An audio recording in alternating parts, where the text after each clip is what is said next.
Hello and welcome to the Fantasy Live Show, Week 12 Rankings Edition. I'm your host, Ian Hartitz. It is a great day to be great. It's a great day to get those fantasy lineups right because we only have 3 more matchups until the fantasy playoffs are upon us. Luckily, we got the best in the business to help us do just that. Fantasy Live Director of Analytics, Dwain "The Rock" McFarland. What's up, Dwain? What's up, Ian? Loving the shirt, like Snoopy with like a mountain hunting theme. What is this? It says "Make the world better," Dwain. That's pretty right. good advice. You do make the world better. It is. That's like great day to be great advice. So that's very fitting for you. I like it. I love Snoopy, man. I haven't watched the Thanksgiving edition yet this year, but surely I will find time between now and next Thursday. So best holiday of the year, Dwain, for my money. How about you? I do love Thanksgiving. Christmas is still the top one, but just the holiday season altogether. Like November through December is great. Get to hang out with your family if you like your family. If you don't, well, at least you get gifts, so there's positives. Christmas probably is a little bit better objectively, but the contrarian to me always wants to pick something else. But all that aside, guys, we can worry about those gifts and the food later. Again, the goal today is to help get you a scholar in a better position to capture that fantasy W. So let's get after that. First, though, it's time for our DraftKings opening lines.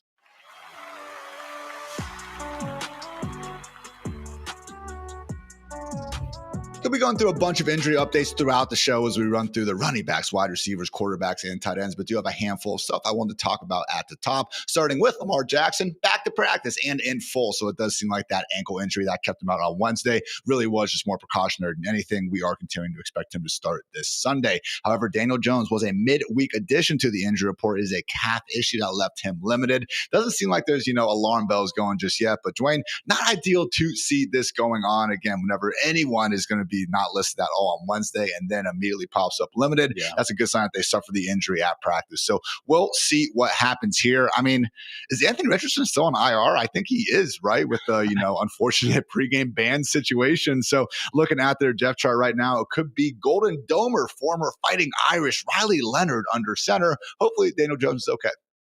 Yeah, hopefully Daniel Jones is okay. The good thing about quarterbacks and lower leg injuries, not like it's optimal, Ian, but if they're not running around and stuff, like they can get through it. Now, we have seen guys like Dak. We've seen guys like Russ, like it really impact their play even when they come back from it. So we'll have to monitor this. Hopefully Daniel Jones gets in a limited practice tomorrow. If it's a DNP, then I think we will officially have to be worried about it.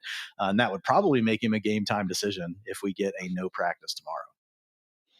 So not great news in Indy, but we do have some good news in Cincinnati. It seemed like Joe Burrow was expected to come back around Thanksgiving, maybe even a week later. Maybe it's actually going to be a week sooner than that, Dwain. He has now practiced in full 2 consecutive days. And the more important note is that he was actually working with the first team center and offense today while Flacco was with the backup. So again, nothing for sure yet. Zach Taylor was saying he doesn't have enough information. We haven't seen Schefter or Rapsheet definitively say anything, but it does sound like this Sunday is a actually, realistic proposition. So this is just good, man, because we were kind of worried that, okay, Bengals are going to lose a couple more games and then it's, the end of November. And it's like, well, why even bring Burrow back at that point? I feel like the fact that he could be back as soon as this Sunday probably will mean that even if they do get eliminated, man, he's at full health. He'll probably keep playing. Yeah, man, I don't need any more information. I don't know what Zach Taylor needs. Joe Burrow, healthy enough to be on the field and practicing, like just get him in the lineup, man. Like if you told me that I had to take the Bengals without a head coach, Zach Taylor, and Joe Burrow just got to call his own plays, like I would take that, right? I would take that over fully healthy Joe Burrow with Zach Taylor. So if Joe Burrow can be on the field, now look, guys, Joe Flacco's been great. Like he's been really good for the fantasy value for all the wide receivers, everyone involved. He's done a very admirable job. But Joe Burrow, pretty much any team starting, if any team got to start over today, Ian, and they got to draft all players available in the league, like Joe Burrow's going in the top 5 picks. He's probably a top 3 quarterback still. Some people might go with Drake May on that, but I still think after Patrick Mahomes and Josh Allen are off the board, Joe Burrow has definitely shown us the most. He's still young, just needs to stay healthy. We'll get to our quarterback ranks in a bit. My only concern is that we did see Dwayne Burrow trying to play at less than 100% with that calf injury back in 2023. Really did limit his mobility and accordingly fantasy production. But hey, can't hold anything back now. Bengals got to rack up some W's if they have any chance of making the postseason. Sure seems like Burrow's going to try to do everything in his power to get on the field sooner rather than later. Finally, Jaguars, running back Travis Etienne, dealing with a shoulder injury and was wearing a non-contact jersey at practice. So he's been on and off the injury report. I wouldn't necessarily say that he's guaranteed to miss the game or anything like that. Just realize Bayshal Tootin has seemingly actually been the healthier one at practice. So if he's on your waiver wire, scoop him up, because as we have been really trying to preach throughout the last several weeks, while we do not expect a takeover or anything in Jacksonville, one injury, one missed game to Travis Etienne away from Bayshal Tootin immediately being in that RB1 conversation. Otherwise, we also have definitive word, Dwain, from Rap Sheet at least, that Joe Mixon is not expecting to play this season. Joe Mixon himself responded to it and was basically saying, like, I don't know how Ian Rappaport knows more about me than me. So we'll see what happens there, but continues to not look good. Fully expecting Woody Marks and Nick Chubb to continue working in Houston. And finally, Chiefs wide receiver Xavier Worthy did return to practice on Thursday with that ankle. We are expecting him to suit up. So with that, guys, let's get into the running back ranks. This has been our DraftKings opening lines.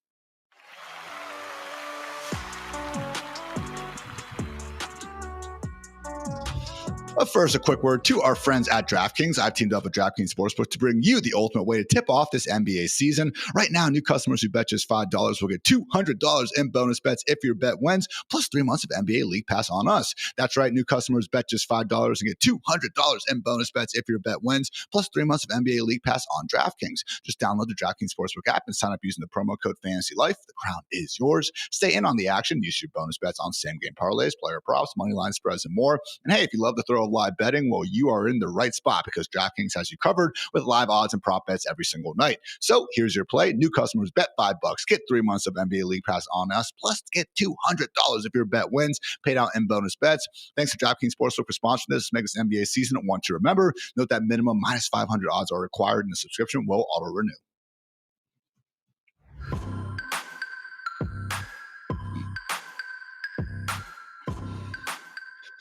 Running back ranks over at fantasylife.com. We got the top 12 on the board right now. Half PPR scoring, of course. Led off by Mr. CMC, Mr. RB1 for this week in this revenge game special against the Panthers, followed by Jonathan Taylor, Jahmyr Gibbs, Bijan Robinson, James Cook, and Derrick Henry in the top 6.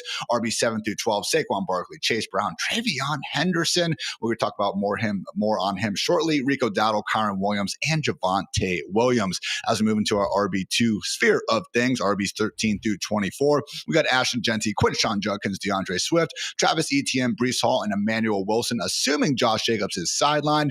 Aaron Jones, Kenneth Walker, Woody Marks, Alvin Kamara, Jalen Warren, and David Montgomery filling things out. So, Dwain, we'll get to some of the injury ramifications, but man, some weeks I get to RB 21 or 22, and I'm like, yeah, I'm still feeling pretty good about it. But this week, I mean, Ashton Genty and Quinshon Judkins, great players. I don't doubt their talent, but, volume can only take you so far when your offensive line can't seemingly block anyone.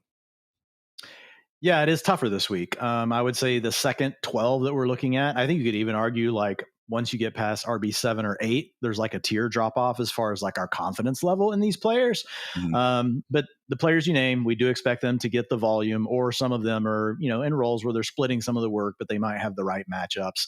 So it's we prefer the guys that get all the work. And to your point, Ashton Genty and Quinshon Judkins are getting all of that.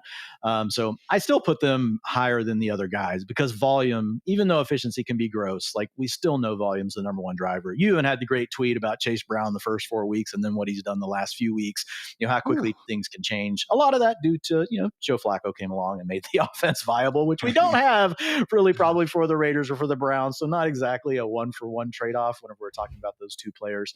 But yeah, I agree with you. The top 12, top 10, definitely I'm more confident in this week. But all those guys on the second page, like you're starting them for the most part, unless you play in one of Zoe's leagues with only 6 other competitors. Did want to run through some of those page 2 guys mostly because we do have a handful of injuries that are heavily impacting the position this week. Starting off with Josh Jacobs dealing with that knee injury. Says a bone bruise, and actually, specifically said worst case, he thinks he'll just miss this game and then be back for Thanksgiving. But he's pushing to play, and even one's limited to practice on a Thursday. So Emmanuel Wilson, Dwain, again, our RB18 right now, that is assuming Josh Jacobs is out. If Josh Jacobs does decide to play, are you saying, hey, it's Josh Jacobs, he's healthy, I'm putting him in the top 10? Or are you a little bit concerned we could see a reduced workload here? If he plays, like he's going to be in the top 12. It's just so hard. I mean, he scores a touchdown every single game. So like when you have that going, my thought process is he probably still gets the carries down inside the 5-yard line. Now he might be slightly less effective, but he gets enough of those and the offense is good enough that I would feel good about Jacobs. I think the big story here really is like Emmanuel Wilson, though. If we don't have Jacobs, mid-range running back 2 that really carries, a running back 1 ceiling, Ian. If we look at last week after Josh Jacobs left the game, and it's a pretty example, he left the game after the second drive. And And over that period, 94% of the snaps went to Emmanuel Wilson. And the nice thing with this one is we've really seen about a 6-week trend before this of Emmanuel Wilson taking a firm grip over the running back 2 role. It's not like it's been back and forth between him and Chris Brooks like we saw early in the year. So I feel really good about the fact that the Packers are 6.5-point favorites against the Vikings. And then you have Wilson really taking this role over and would be stepping into most of what Josh Jacobs does. Maybe not a full 100% of what Josh Jacobs does, but I'm thinking 80 to 90%. I've seen some stuff out there on social media saying Emmanuel Wilson's a trap. I really don't think so. I mean, we like this team. We like the line. We like the spread from Vegas. And Emmanuel Wilson's played really good, man. He's played well this season. So he's got an Xfinity best ceiling of 22.5 fantasy points, guys. So remember, that's the reasonable ceiling you can expect. Like if you look at his outlier ceiling, it's like close to 30 points. So I like Emmanuel Wilson a lot. Again, we do see changes sometimes in the usage when a coach has the entire week to prepare. So could be wrong, but I'm with you just based on everything throughout the entire season, not just last week. Really do firmly believe Emmanuel Wilson is well ahead of Chris Brooks. Also got some returning potential running backs in Kansas City. Isaiah Pacheco, who has missed the last couple of games, could be back in action. He has been starting out and practicing this week. So Kareem Hunt, Dwain, I have as my RB24 if Pacheco is out. I know in your ranks right now you have Pacheco in, and accordingly both these guys are more so in that mid-tier RB3 action. And I think it's really as simple as that. Kareem Hunt, quality, low-end, borderline RB2. If we're not going to see Pacheco rejoins, all of a sudden it's a bit more muddled and they become RB3s that, put in the flex if you have to, but we're not going to love it.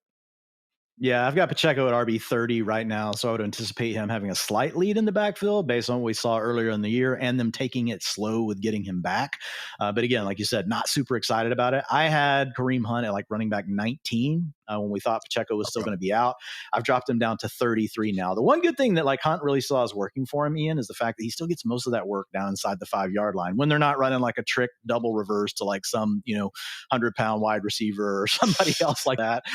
So the Chiefs are going to trick it up for some of those plays, but when they do hand the ball off to a running back, it's typically going to Kareem Hunt. So he's a good bet to score a touchdown still, so that keeps him in that running back 3 range.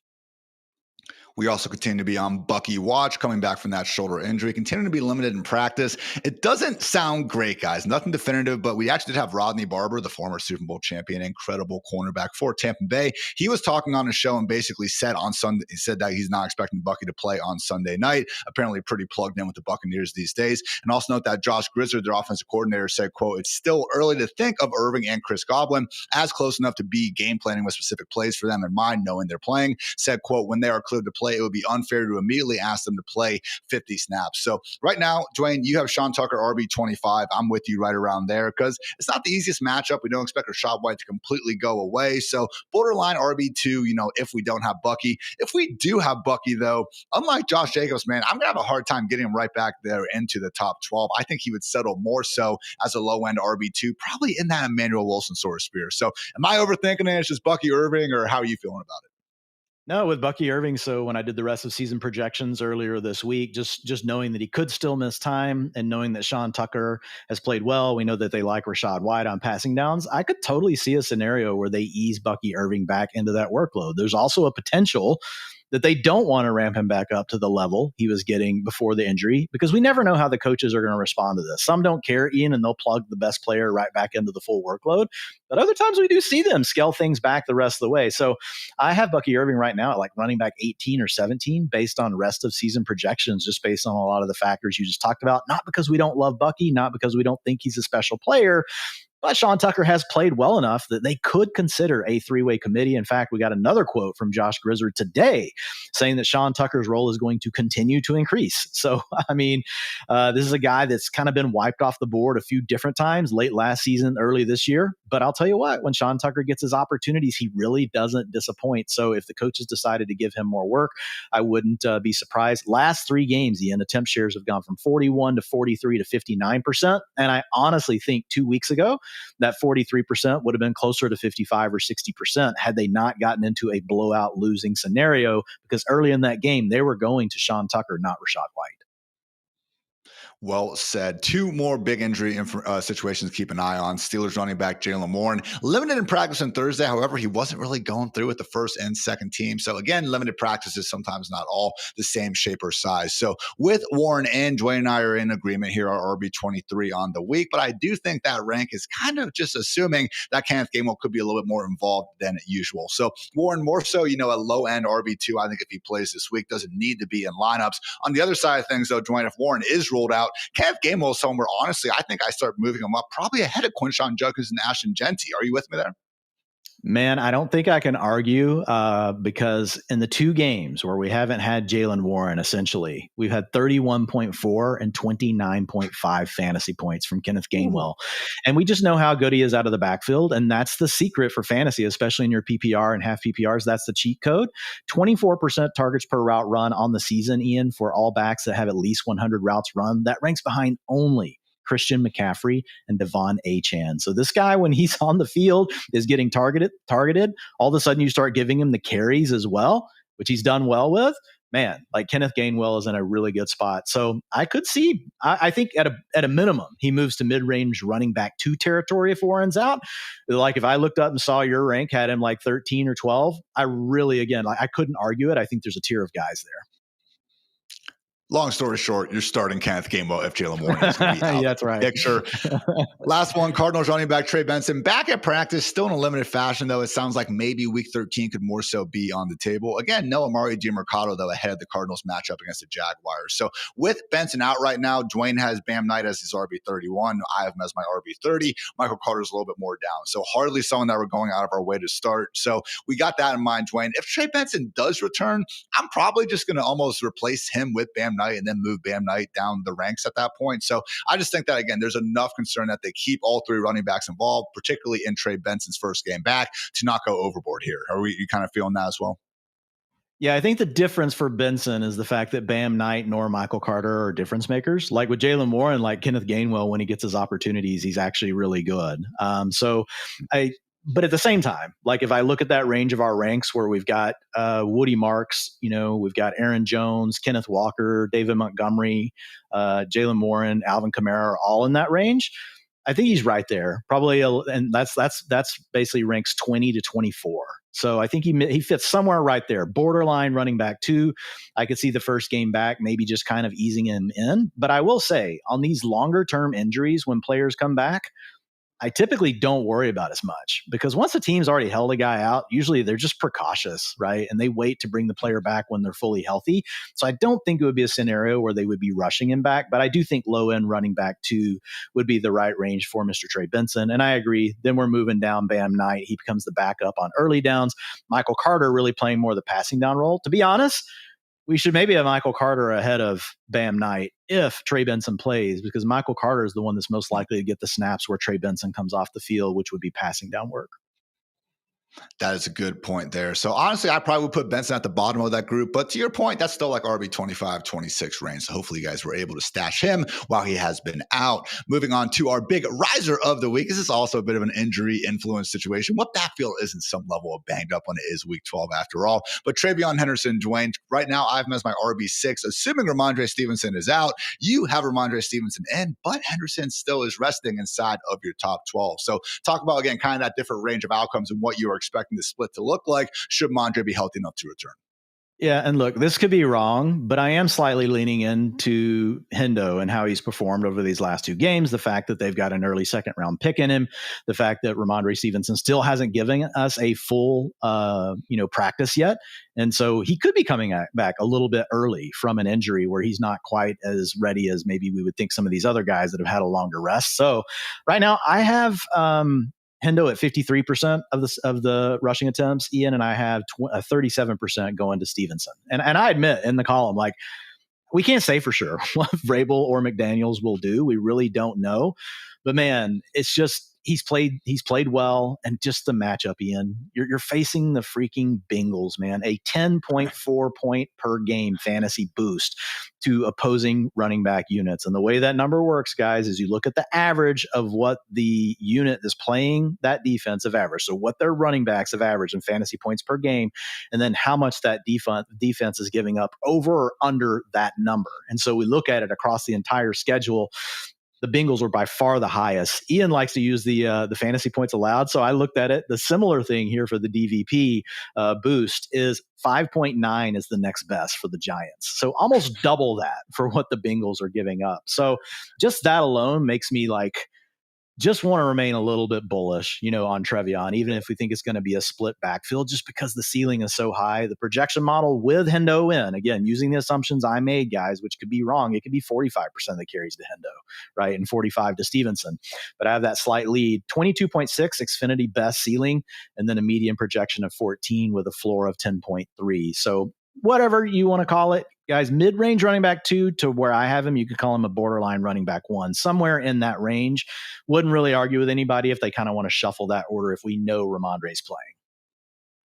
And again, I usually let volume be my tiebreaker in terms of tougher running back evaluations, but we got Ashton Genty sitting there at RB13. I think I'll take 12 touches against the Bengals than 25 against the Browns, Dwain, particularly when you consider the difference in the Patriots and the Raiders' offensive upside. So on the week, in terms of the Vegas implied team totals, only the Lions and Ravens are expecting to score more points than the Patriots. So, hey, Joe Burrow coming back as well. Could be a good old fantasy-friendly shootout going down in Cincy. Dwain, we got some rapid-fire, quick-hitting running backs as well. Starting off with Ravens RB Derrick Henry, going up against the Jets defense that I will say I do not think is good, and they've obviously lost Sauce Gardner and Quinnen Williams, but over these last 2 weeks with no Quinnen Williams, did do a good job holding Quinshon Judkins and TreVeyon Henderson in check in terms of yards per carry, at least. Just 3 yards per carry allowed to opposing running backs over these past 2 weeks. So small sample, and it is freaking Derrick Henry. But I will say kudos to the Jets so far for not completely falling apart on D. Yeah, they're at least playing hard, but they're a lesser defense. Let's make no mistake about it, losing those players. And I just look at the Ravens and what they're doing. We talked about this a little bit on the utilization report, but they're ranked dead last in 11 personnel. So, guys, that is 1 tight end and 3 wide receivers. So that's the base package that most NFL teams run. No, they're coming out there with the 2 tight ends. They're getting the fullback involved. They're running the 2 running back sets. They've really gone back to that, exotic smash mouth style that we've seen from them in the past. And really, Derrick Henry's the centerpiece of it right now because Lamar's not fully healthy. Like, Lamar's not running. He's not as big of a part of the design run game. So that's giving more carries to Henry.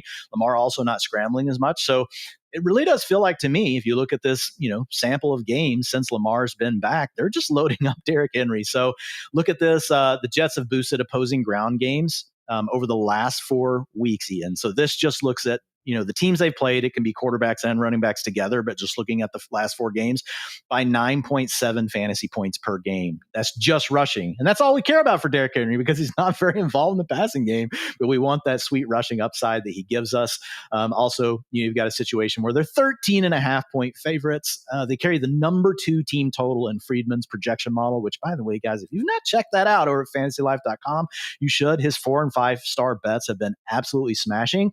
I know Friedman was really close to having his biggest week gambling in 5 years. And all he did was just follow the game model. So Friedman absolutely crushing it in the betting streets right now. So looking at Henry, 24.6 Xfinity best ceiling. This might be a vintage Derrick Henry game, Ian. So I'm saying mid-range running back 1. How about you?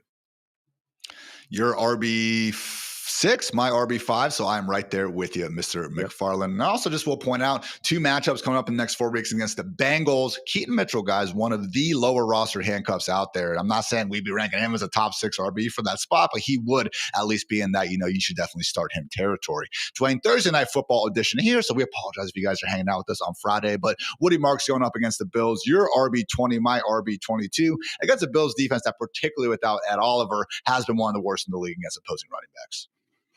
Yeah, I mean, the big thing here is just the uptick in utilization for Woody Marks over the last 2 games, 72% snap share, 78% rush share. So one of those things where we know he's getting the volume. It's not just in the trailing scripts. We actually saw that come to fruition last week when they were leading or in a close game. So that was the big vote of confidence that we needed to see. Similar to what you talked about with Quinshon Judkins as well as with Ashton Genty, the efficiency has not been there. And the offensive line for the Houston Texans, it stinks. Like, there's really no other way around it. They're the 24th graded PFF run blocking unit. unit. You could argue they're absolutely worse than that. I thought your tweet on Woody Marks today was great. He's either going off for 25 or he's scoring 5. There's no in between. That's how it really feels with a Woody Marks. So great tweet by you. I feel like this is a good spot. He was a letdown last week, though, and you're coming into this matchup against the Bills. Opposing rushing, units have averaged 25.3 fantasy points per game against the Bills over the last 4. So if there's ever a time for Woody Marks to get going, it is against the Bills. But as you've talked about before, like what happens if you're just getting your butt kicked by the Bills, which is a very big possibility. We're talking about the Texans, a very erratic offense against a machine in the Bills that for the most part is a consistently good offense every single week. Of course, the Texans defense will try to have something to say about that, Ian. They are a good unit. But yeah, I see Marks as a low end running back too, but he does have upside. Like if he hits in this matchup, he could still be that run. He could enter the running back 1 conversation. Definitely. And we like the usage going on here, but just that scoring upside that really is holding it back and why he's not a must start for us. Looking at the teams this week implied to score under 20 points: Giants, Raiders, Texans, Falcons, Vikings, Browns, Jets, and Titans. So however you feel about the scoring upside of those running backs, keep that in mind when you're looking at Woody Marks in your lineup as well. Dwain, last one before we get to the sicko start of the week. Kenneth Walker going up against the Titans defense that, is often put in kind of bad spots, turnovers from the offense. Let's face it, it's not a good football team. I will say that last week did shut down one Woody Marks and even held Kamani Vidal down just 30 yards and 12 carries in their game before that. So yes, Jonathan Taylor, when he plays the Titans, he's going to score 3 touchdowns and do whatever he wants. But I will say Kenneth Walker, not exactly Jonathan Taylor, but who is these days. So both of our RB21 should be in more lines than not, but it just sucks, man. Because I know if we knew how good the Seahawks were like ahead of this matchup back in August, we'd probably be thinking Walker would be a top 5 running back. But when you got Zach Charbonnet there, just can't quite get behind him that much. Yeah, but it's nice to see Kenneth Walker inside our top 24. It's been a long time. It's probably been 5 or 6 weeks since we've had him there. So welcome back, Kenneth Walker the third. So a couple of things. Number one, utilization has just shifted a little bit over the last 4 weeks. He leads. So the first number will be from Kenneth Walker, second number from Charbonnet. Snaps, 48% to 40%. Attempts, 42% to 34%. Routes, 43% to 34%. And then targets, 8% versus 4%. And getting those carries inside the 5.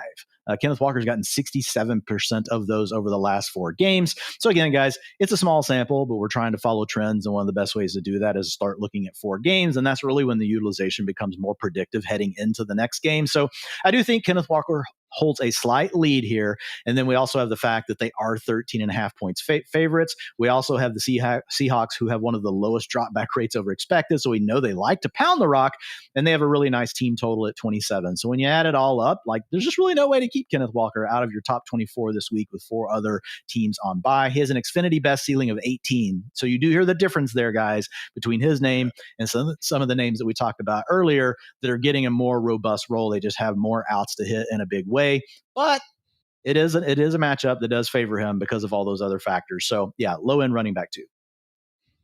And again, guys, you can check out our full rankings over at fantasylife.com and even adjust the scoring settings to your specific league. And we'll continue to update those throughout the weekend as we learn more about injuries and all of that. Dwain, time for the sicko start. And I do love when you're able to bring in someone who, let's face it, we're not going to be running to start, but really should be on our bench regardless. Because I've been trying to say all week, the top 3 handcuffs I think you can try to stash right now that are available in a reasonable amount of leagues: Blake Corum, Bashaw Tootin, and your sicko star of the week, Dwain, Brian Robinson. Maybe we would get a flex performance out of him against the Panthers. Yeah, look, he's only rostered in 26% of Yahoo leagues. He's only in 3% of starting lineups. And again, trying to find players at running back, guys, that are in less than 50% of starting lineups, which is the number one rule for coming up with the sicko start. You're not going to find many guys that have any sort of projectable volume. So really, I think the strategy here is what Ian just said. Let's pick a player that has maybe shown an uptick in utilization over the recent weeks where they could give you a decent flex start if you are in a sicko league. You guys know what a sicko league is. If you're in one, you know it. If you don't know what a sicko league is, you're not in one. So you don't really have to worry about it. But we're talking like these leagues with 14 teams and all these, or a bunch of additional starting positions, even if it may be a 10-team league, but you guys are starting 4 wide receivers and 3 running backs. Things like that are what really get us to the sicko calls. But there's a nice little trend going here for Robinson, Ian. If we look at it over the last 2 games, he has actually handled at least 8 rushing attempts, and he's got 1 target per game over that. So getting 9 opportunities per game feels like they're trying to lighten the load on Christian McCaffrey, mainly in the run game over these last 2 contests. So when you get a team like the 49ers, you got them as 8.8 favorites in Friedman's betting model over the Panthers. And Carolina has boosted opposing rushing attacks by 8.3 fantasy points on the ground alone over the last 4 games. So that's the 5th best mark. Like, all those things add up. And then what you talked about, knock on wood, we never, ever, ever, ever, ever want this to happen. But if CMC were to get injured this weekend and he's out for just say, or he wins the lotto, as Ian likes to say, wants to take week 13 off before the bye in week 14, Brian Robinson Jr. would be like the Emmanuel Wilson conversation. He's going to immediately be right there at that borderline running back 1 territory next week. So not a great ceiling here, guys. 9.7 in the Xfinity best model. But again, like, if he gives you 8 or 9 points as your flex, and then you have that upside that if something were to happen, you're way ahead on the waiver wire.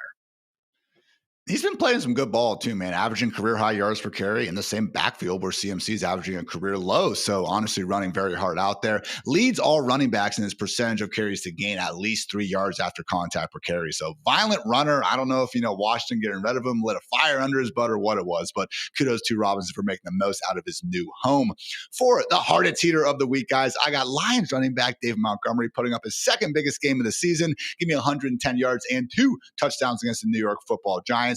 I just think it's a 10.5 point favorite spot at home against a defense that we know not to be very good. If we can't feel good about Montgomery in this spot, when the heck can we? So again, we also got kind of a little bit of coach speak from Dan Campbell this week saying they want to get him more involved. Everyone freaked out because we all want Jahmyr Gibbs to have 40 touches per week, but Monty really has been perfectly fine with his touches this year. And again, expect them to go a very long way against the Giants defense that's allowed more 100 plus rushing yard performances than anyone other than the Bengals. So man, 175 rushing yards per game over the last 5 weeks. Again, great spot. Not quite as good as the Bengals, but honestly, probably the next best thing that you can hope for from a running back. So good stuff, Mr. Dwain. Now, though, before we continue on the wide receivers, let's get into some of you guys' start sit questions you've been sending in. Time for our Xfinity start sit session.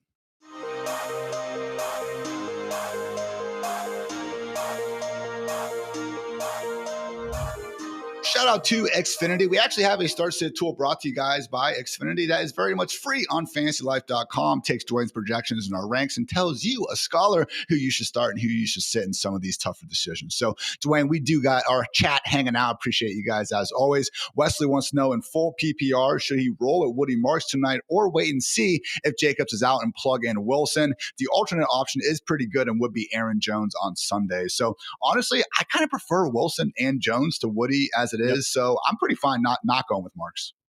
Yep, I'm leaving Marks on the bench in that scenario. We have Emmanuel Wilson's going to rank ahead of him if he's the starter. If Josh Jacobs is the starter, he's going to rank ahead of him. So I think this is an easy one. We do. I have Wilson 1 spot ahead of Jones, Dwain. I think it's a toss-up. Where do you have him? I would go Wilson. I have Wilson ahead of Jones this week.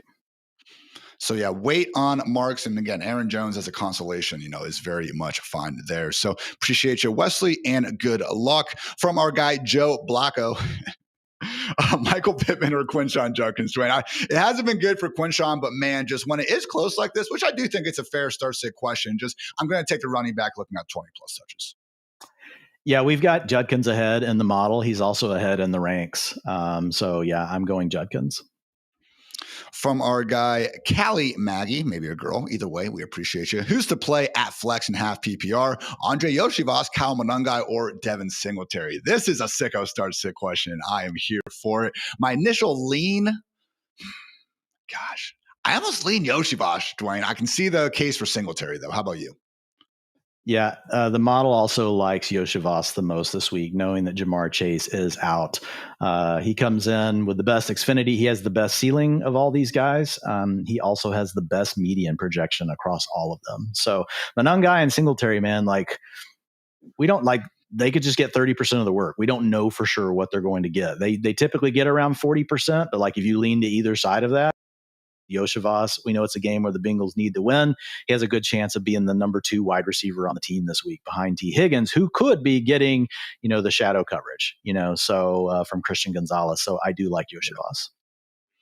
And again, we certainly think Tee Higgins is capable of defeating that, but could mean a few more targets than usual for Yoshivas. From our guy, Simon, full PPR needs 2 running backs and a flex. The running backs are Aaron Jones, Kenneth Walker, Woody Marks, and Jalen Warren, who we all have ranked within like 5 spots of each other. So it's a good question. We also got Dwain Jennings out there. So I think I'd be comfortable going with 3 of these running backs. I would probably say, given the injury, man, just Aaron Jones, Kenneth Walker, and Woody Marks.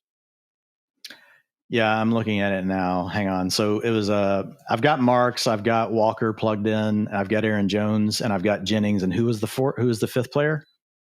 Jalen Warren. Singletary? Oh, Jalen Warren. Yeah, just one sec. Yeah, so I've got this at half PPR. I didn't hear the PPR setting, but it's got Jalen Warren at the top, then Woody Marks, then Kenneth Walker, then Aaron Jones, then Dwain Jennings. The running backs all carry much, much larger ceilings in this week. They're all at 17 or 18, whereas Dwain Jennings is sitting at 14. The median projections are also better for the running backs. So I'm with you.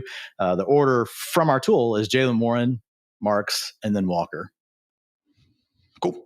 From our guy, Eric, half PPR and a toss-up. That's just great etiquette. We appreciate you, Eric. Start 1, Ashton Jeanty, Stephon Diggs, or Emmanuel Wilson. So going to have Jeanty over Wilson. Jeanty versus Diggs is where it gets interesting.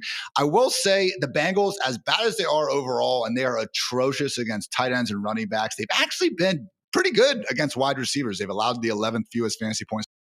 DJ Turner is one of PFF's highest graded cornerbacks of the season. But all that said, Diggs are using some in the slot as well. I just think, man, I feel better about Stephon Diggs and the Patriots. It's close, man. I have Diggs as my 29th ranked player, and I have Jeanty as my 32nd. So it really is a toss-up, but I would go with Diggs. How about you, Dwain? I have a slight lean to Jeanty. The model likes Jeanty slightly more. I know he didn't come through against the Cowboys last week, but like the volume looks really good for him. The one problem with Stephon Diggs, last week he did have his season high in route participation at 88%. But man, we have a lot of weeks in there, Ian, where he's on the field only 65% of the pass plays, 70% of the pass plays. So that's one other potential unknown that we don't know with Diggs. If I knew that Stephon Diggs was now in a full-time role and that was his role going forward, Diggs would easily rank ahead of Jeanty, in fact, and you would have him even higher than you have him in your ranks and you like him. Like we would have Stephon Diggs as a borderline wide receiver 1 with how well Drake May is playing. That's the one caveat though, is we just don't know how much they're going to play him. I do think this is one though that is really close, Ian. And I would say to go with the player you like the most, because the projections, the rankings all tell you they're right there in a tier together. And in those scenarios, I know you guys want to hear us say, but we put them in tiers for reasons. And so I would go with the one that your gut says, because the data is really similar for all 3 players. And the way fantasy football works, whichever one you put on the bench probably will be the one that scores the most points. But again, good options to have overall. The fact that you got to bench one of these guys in the first place. Last one is from our guy, wannabe fantasy guy. You are a fantasy guy, man. You're not even a wannabe. But he's wondering if Zach Charbonnet is startable this week. And I would say absolutely, man. We have him as our RB26, both Dwain and myself. He is ahead of guys like Tyrone Tracy, Kareem Hunt, Bam Knight, Kenneth Gainwell. So no, we're not going too crazy. I do prefer David Montgomery, Jalen Warren if he's going to play, Alvin Kamara, and Woody Marks. But if you are going to, be rostering Zach Charbonnet, this would be the week to feel good about starting him, Dwain. Yeah, I mean, and we know that Charbonnet can score the touchdowns. More of that work has gone to Kenneth Walker over the last 4 games, but over the 4 games before that, it was Charbonnet getting more of the carries inside the 5-yard line. So these things can be tricky. It could flip back to him. And like we said, with Walker getting the larger workload, it's not like they've completely erased Charbonnet. He's just getting slightly less work than Walker. So yes, a startable asset. I would rather not. But to your point, this is the kind of matchup against Tennessee, heavy favorites. We know that the Seahawks love to pound the rock. And with that, guys, going to wrap up our start-sit session. Continue to send any wide receiver, tight end, quarterback ones, especially though throughout the rest of the show. We'll try to get to those when we can. So moving on to wide receivers right after a quick word to our friends over at Xfinity.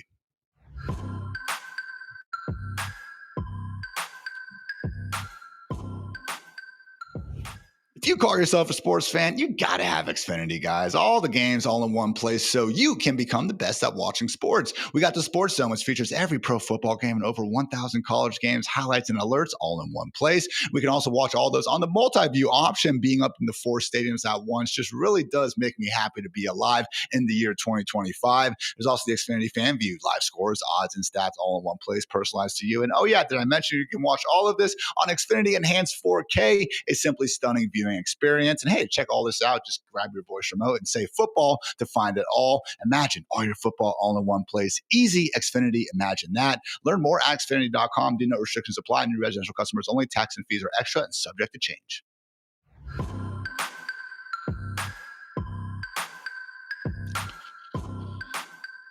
Fantasy Life Consensus wide receiver ranks on the board. We got Mr. Wide Receiver 1, Jackson Smith-Njigba leading things off, followed by Puka Nacua, Amon-Ra St. Brown in a smash spot against the man-heavy Giants defense, Rashee Rice, CeeDee Lamb, and yes, without Jamar Chase, Tee Higgins coming in as our wide receiver 6.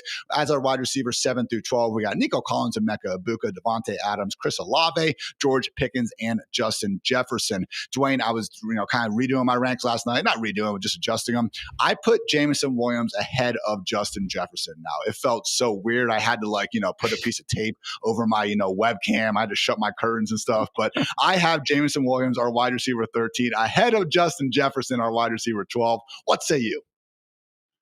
Look, I mean, the way JMO's trending, it's really good, but we don't know, is it a trend or is it just variance, like one of these blips on the radar that we get? But I can feel it. I mean, it's a scenario where we know he's got the big playability. We love the Lions offense, obviously, one of the best in the league. And we think the opposite about the Vikings, so the Vikings are absolutely struggling right now.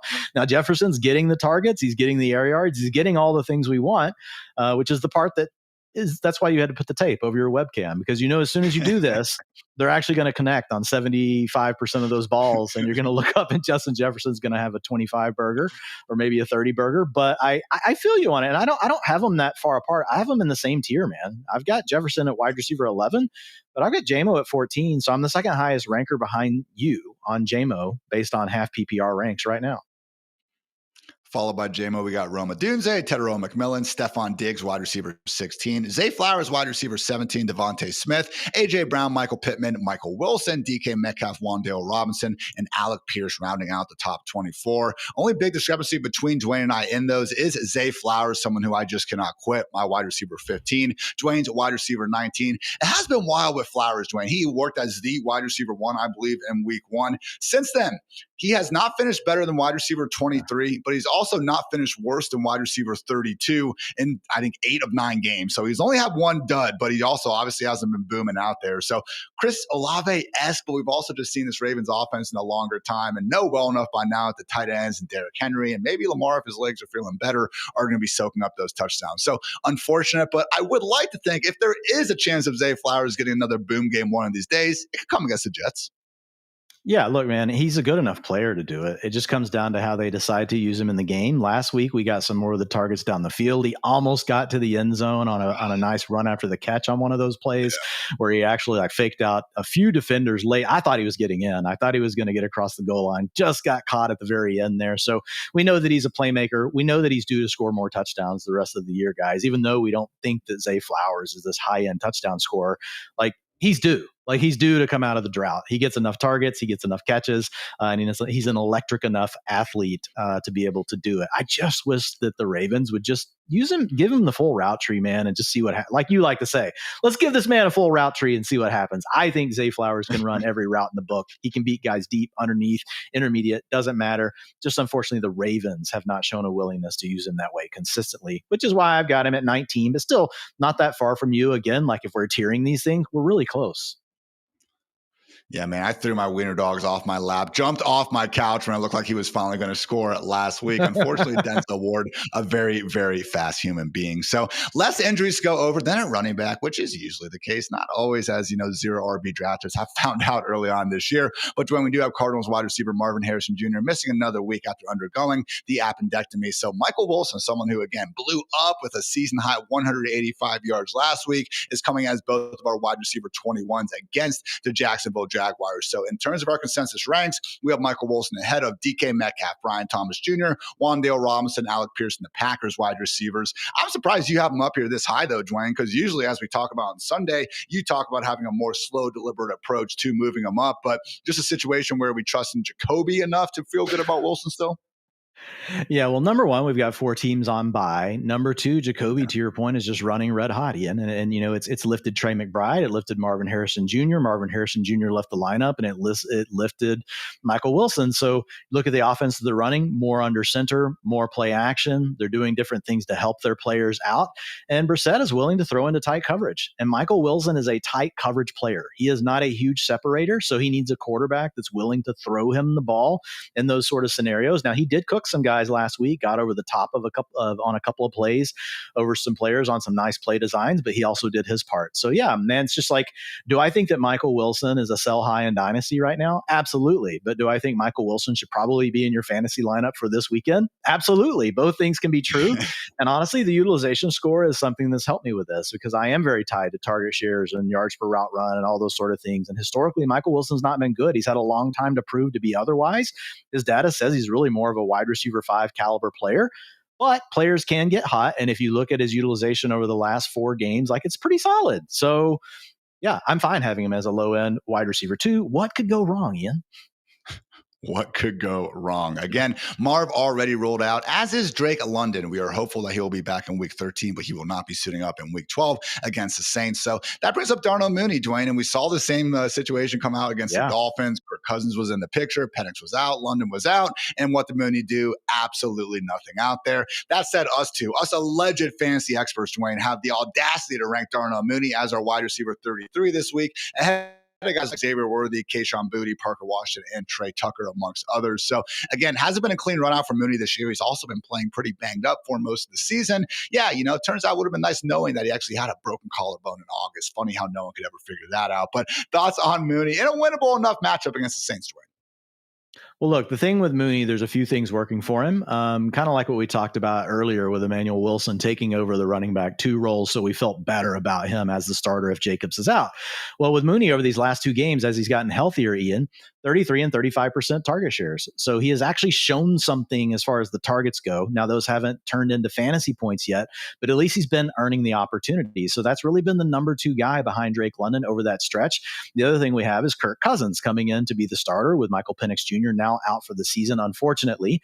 But Cousins, with Mooney last year, made it really close between him and Drake London. Maybe Cousins shouldn't have done that, but he did.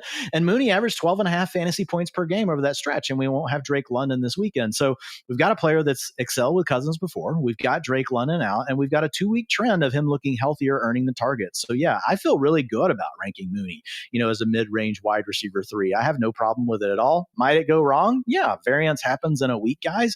He really does have the underlying signals and a lot of things stacking up for him. I'll tell you this, like, I won't be surprised at all, like, if he finishes as the wide receiver 13, wide receiver 12 this week. Like, Darnell Mooney, when he's healthy with Kirk Cousins, has shown that he can give us those kind of ceiling games. We do have him ranked behind guys like Jordan Addison, the 49ers and Packers wide receivers, and Tez Johnson, who we actually did get a question about from Wannabe Fantasy Guy. Have we given up on Tez Johnson yet? Is he droppable? Start Jacoby over him? We're only 1 game removed from 2 touchdowns from our guy, Tez, man. So, yeah, Chris Godwin coming back could complicate things, but I don't think it sounds like Chris Godwin's going to be back in this game. I could see the Buccaneers and Rams shooting out. I do prefer Tez Johnson over Jacoby Myers this week. Dwayne, are you with me?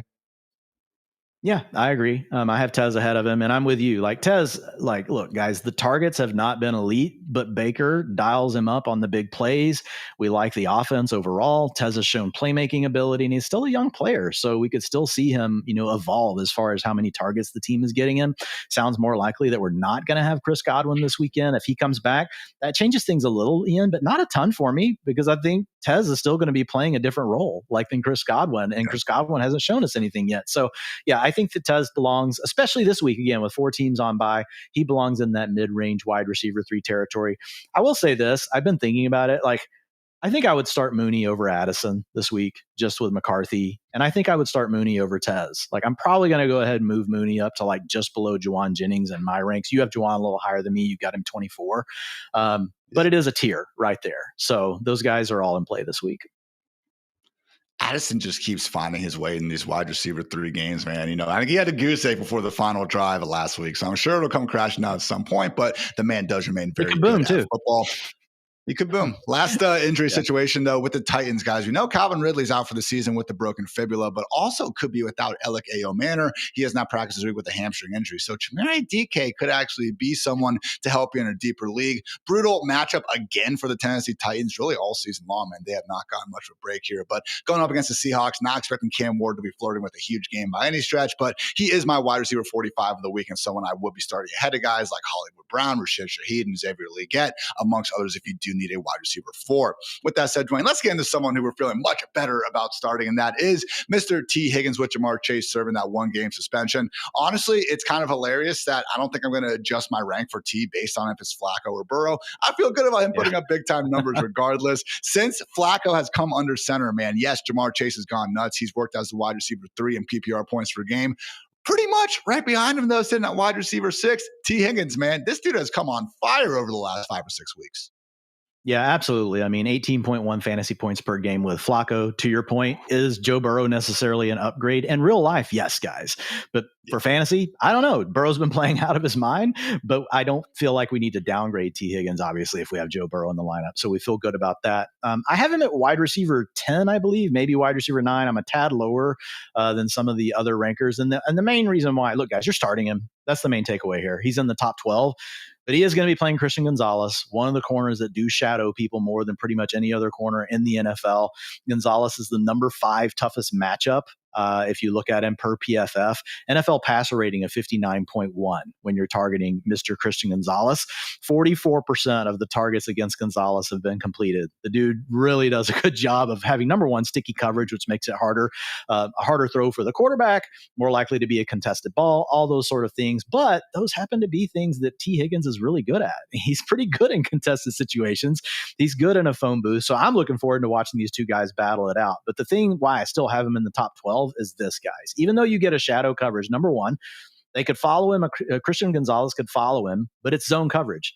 And what if Christian Gonzalez is supposed to play to the outside? Well, the Bengals know that, and they're going to run Tee Higgins' route to the inside. So Christian Gonzalez starts off on him, and then he's not on him all of a sudden. I mean, if you look at what the Patriots do, they still run zone 67% of the time. So just slightly below the league average. So I still think enough opportunities here. I will say Vegas is also respecting Christian Gonzalez, because I'll tell you this, like, when you originally run the projections on Tee Higgins before you account for Christian Gonzalez, which is something I have to manually do, like he comes in at like 85 projected receiving yards. After I accounted for it, I've got him at 66.5. The market has him anywhere between, as far as his receiving prop, 63.5 and 67.5 right now. So I'm right in the middle of that, but still, man, Xfinity best ceiling, 23.2 points. His median projection is still 15.8, even after accounting for Christian Gonzalez. And again, the Bengals could do a lot, guys, to make sure that when it's not man coverage, that they're getting Tee Higgins away from Christian Gonzalez.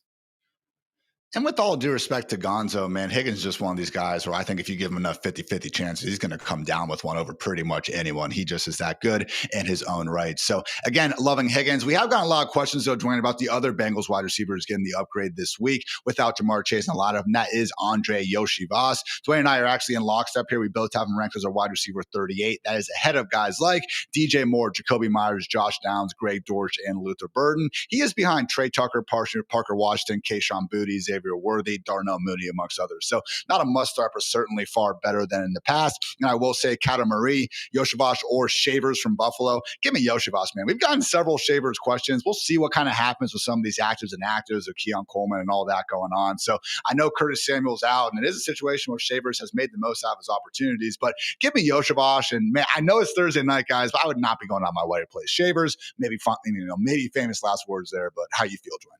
Yeah, I don't want to play Shavers at all. He still hasn't even had a 50% route participation. He's playing less than Curtis Samuel. He's playing less than a lot of other guys, even in a game last week where we had two of the starters out in Keon Coleman and Elijah Moore. So might they give him more opportunities based on the way that he's playing? Maybe.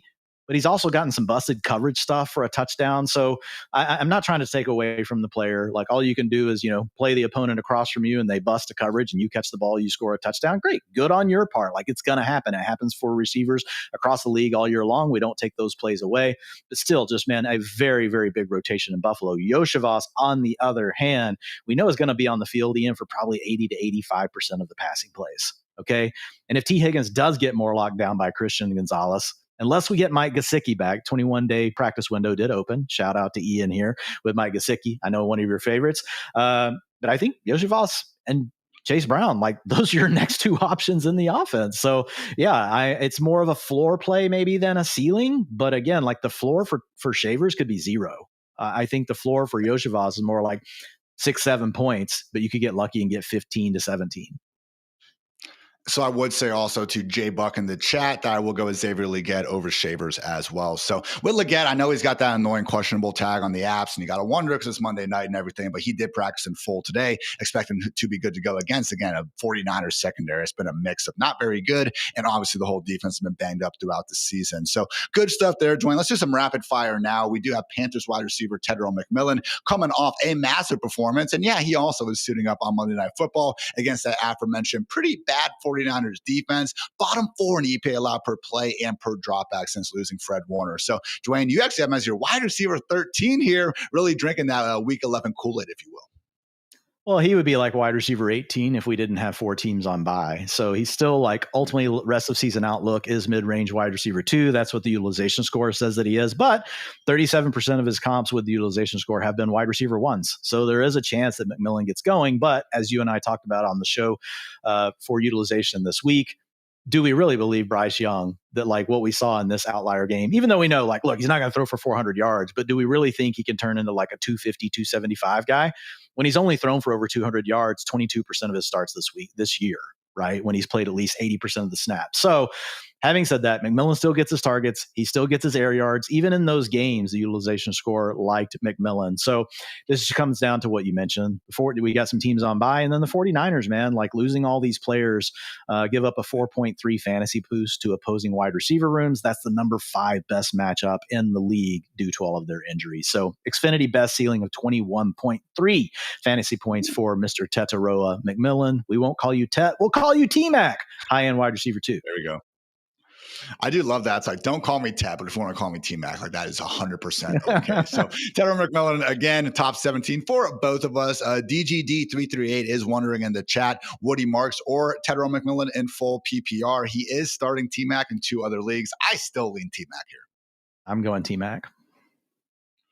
Well, fantastic. Let's move on to, again, that man I talked about before, wrestling without actually ranking him over Justin Jefferson. Jameson Williams, Dwain, going up against the Giants defense that, again, runs a lot of man coverage, and they're not very good at doing it. So feeling great about Amon-Ra St. Brown, but also JMO in the spot. JMO, Dwain, has actually outscored our one true sun god since week 6 on a heck of a heater, and honestly, I don't see any big reason to believe that he's going to slow down anytime soon. Yeah, I mean, if you wanted to nitpick JMO, it would be that, over that span, like his target share is at an 18%, but he's such a huge playmaker. Like he just, especially when you get him involved in the kind of plays like they did last week, Ian, where you hit him on the crosser and let him just run away from everyone. Those were the sort of things we were seeing more often last year. And the big change here is over the first 4 games was just a deep threat with an average depth of target well over 20 yards per target. And we've seen that change. And then now over these last 2 games, which small sample alert, guys, I get it, but with Dan Campbell at the controls calling the offense, he has a 21% target share. So he is getting the most work he's seen. And we have Sam Laporta out. So we've got a condensed offense and an offense that we really love. They're projected to score a lot of points this week. Jameson Williams is feeling it right now. So playing the Giants, the number 4 boost. You mentioned how much man coverage they play. They boost opposing wide receiver rooms by 4.8 points per game, guys. So one of the better outlier matchups that we have. So yeah, I think JMO, high-end wide receiver 2, right there in that tier, or as Ian likes to say, low-end wide receiver 1. Can't really argue it. 20.1 Xfinity best ceiling. But if you look at his outlier ceiling, Ian, is 31 points. So if JMO truly goes, off and like gets like a 25% target share in this game, which could happen, that's the kind of output you could get from him. Another wide receiver who, again, going to make his living off of big plays. Maybe not quite as much of an auto star as Jameson Williams, but Christian Watson, Dwain, someone who obviously called in the 2 touchdowns last week and has obviously just, really just unseated Matthew Golden as his offense's primary deep play threat. So kind of got to make some big plays, I guess, to be that threat in the first place. Shots fired at the rookie, but feeling good about Christian Watson, Dwain. Him and Romeo Doubs are consensus top 30 wide receivers for us. You even are a little bit higher on Watson than I am. So what makes you feel good about this matchup here against the Vikings? Well, number one, it's just impressive the fact that this guy had an injury in January of last year, week 18, and that he's already back on the field, making plays for the team. Is he fully healthy? Probably not yet. But over these last two games, they have ramped up his route participation to 80% over that 2-week stretch, Ian. He's got a 23% target share, was his high on the season last weekend. And honestly, he's kind of, he's like Jamison Williams in a lot of ways. Like, this is a player that, you could get the ball to him underneath, and sometimes he can just outrun everyone on the field, or you can just hit him down the field, which is mostly where his fantasy points have been coming from. So the risk with him is that he's not always going to be involved enough, right, to earn all those targets for PPR. But the good news is any one play, man, this guy can get into the end zone. And we also have a team that now doesn't have Tucker Kraft, so similar to the Sam Laporta narrative that we just talked about. And if you look outside of Romeo Doubs, really no one else has stepped up. Like, we like Dontavian Wicks, but playing a part-time role. Matthew Golden's dealing with his own injuries, has not shown us anything. Typically, rookies that are round one wide receivers show us something in the first half of the year, and the ones that don't typically regress over the second half of the year. So I just feel like Watson is probably locked into these two wide receiver sets, at least until we get Jaden Reed back, maybe a little more rotation then. So one of these guys that can come one play can make it worth starting him, guys. And then if he gets the one play plus like 3 or 4 other catches, even that's only for 40 yards, suddenly you've got a really good performance out of a player. So I think he's a mid-range wide receiver 3, a little more of the boom bust variety, but looking at the Packers offense, like, they need people to step up, man, and he's been doing it. He certainly made the most out of those targets, even if they aren't quite as many as we would want. Leads the entire NFL with 12.2 yards per target over these past 2 seasons. Alec Pierce, shout out to White Lightning there in second. So we do have Christian Watson ahead of guys like Tez Johnson, Ricky Pearsall, Jordan Addison, and Darnell Mooney. Dwain, this is not your sicko start, but you did say in your article that you were considering making it one AD Mitchell. I do not blame you for not quite going that hard, but it is a situation where, man, I know I'm in a couple 14-team leagues where we got to start. I think it's 2 or 3 wide receivers and then 3 flexes. I'm starting AD Mitchell. I don't feel great about it, man, but at the end of the day, like, the dude knows how to earn targets, and you would like to think one of these days he'll actually catch a few of them. Yeah, I mean, that's the big thing. Can he catch them? And historically speaking, like, we have seen drops be something that may show up in a player's profile for a while, but it eventually goes away. There are exceptions to the rule. We don't know. Maybe AD Mitchell will be one of those exceptions, but I think it's too early to say that about him at this point in his career, Ian. Really, we just had his rookie season where he didn't have that much playing time, made some big plays early this year, made the boneheaded mistake down at the end zone for the Colts, and that essentially iced him. And then he comes over to the Jets, and the first game that we see him out there playing, he leads the team in targets per route run. So you don't really have a lot of other options. I bet you if you went to people on the street and you asked them to name 3 starting wide receivers for the Jets, when you can't include Garrett Wilson, they're not going to be able to name any of them, man. And we get Tyrod Taylor under center. So we know Tyrod has a nice deep ball. That fits well with Adonai Mitchell. So to your point, much more of a sicko type call, guys. You're in a really deep league. He's a boom bust wide receiver 5. But I'll tell you this, like, if Tyrod Taylor gets on a heater the rest of the way, we don't have Garrett Wilson. Like, he could, I know it sounds weird right now, but he could be a name that we're talking about next week as being borderline wide receiver 3. Like, he has the talent profile to do it. Again, only so many wide receivers who actively could be the wide receiver 1 here for a handful of weeks on their team that are just available on your waiver wires in the first place. So that is, again, just what we're looking at with someone like AD Mitchell. So again, don't get carried away, but we do have him ranked ahead of guys like Matthew Golden, Jalen Coker, and Tyler Lockett for what that is worth. So now, Dwayne, let's get to your real sickle start. It is time to go hard or go home.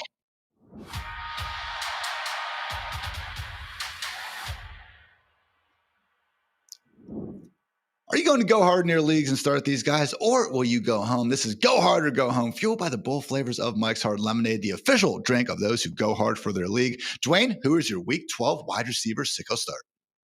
It is Luther Burden III, wide receiver for the Bears. Their second-round pick this year. He is only rostered in 9% of Yahoo leagues right now, only in 2% of lineups. Again, this is a sicko call. A lot of you should not be starting Luther Burden. You may want to stash him on your bench, but he took over the wide receiver 3 role from Olamide Zaccheaus last week. Who knows? It could flip back. All we're going off of is this is a talented player, and last week we actually saw him in the starting role. Sometimes you just kind of have to make a call before you have, enough data to do it. That's the world that we live in.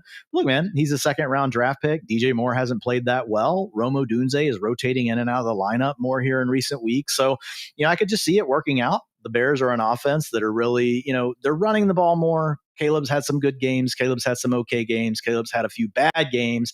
But at the end of the day, it's just a young player, Ian, that's on a lot of waiver wires. And if he were to boom because he's a rookie, he's going to get all this value. Now, your trade deadlines may be passed after this week, guys. I know a lot of mine are, but some of you still have trade deadlines that are open. That makes him even more appealing. Because if he just manages to go off for like 18 fantasy points, he's going to have so much more value than Andre Yoshivas, right? Next week is going to be like, cut Andre Yoshivas, Jamar Chase is back. If Luther Burden goes off, even if you think he's stuck in a part-time role, you might be able to find a buyer in your league because they're going to be, going crazy for the rookie. So that's the main thing you're leaning into here. It's got a 13.5 Xfinity best ceiling, an 8.3 median projection. So really more of a mid-range wide receiver 4. But if you're in a deeper league with a lot of starting spots, yeah, Luther Burden, he could make his way into your lineup. Dwain's wide receiver 43. My wide receiver 42, that is ahead of guys like Jerry Jeudy, Xavier Legette, and Rashid Shaheed. So no defense has allowed more 100-plus yard receiving efforts than the Pittsburgh Steelers, which is why, Dwain, my Hartitz heater is sticking with the same offense. Give me Rome Odunze torching this secondary for 7 catches, 120 yards, and a trip to the end zone. And the big part here is, again, the Steelers are a combination of bad, as Dwain brought up, but also run a lot of man coverage, and that is the ingredient for Rome Odunze, okay? He has faced 4 defenses already this year that run man coverage at a top 8 rate, and really passed 3 of those tests with flying colors. One for 128 yards and 2 touchdowns against the Lions, 114 yards against the Ravens, 86 yards and a touchdown recently against the Giants. Even the one dud he had 32 scoreless yards against the Washington Commanders. If you guys remember, he actually had a pretty sick about 15-yard touchdown that was nullified on one of those illegal formation penalties because the offensive tackle was lined up an inch too far in the backfield and the refs decided to make it all about themselves. So Rome Odunze, my wide receiver 11 on the week, Dwain's wide receiver 18. I really would be trying to get him into lineups of most shapes and sizes ahead of this spot, pretty much for all these guys. So, Dwain, actually did want to ask you about your Caleb Williams ranking because we feel so good about these guys, but I did want to first wrap up this segment because this has been this week's Go Hard or Go Home, brought to you by Mike's Hard Lemonade, because playing it safe is how you end up watching the playoffs from the couch.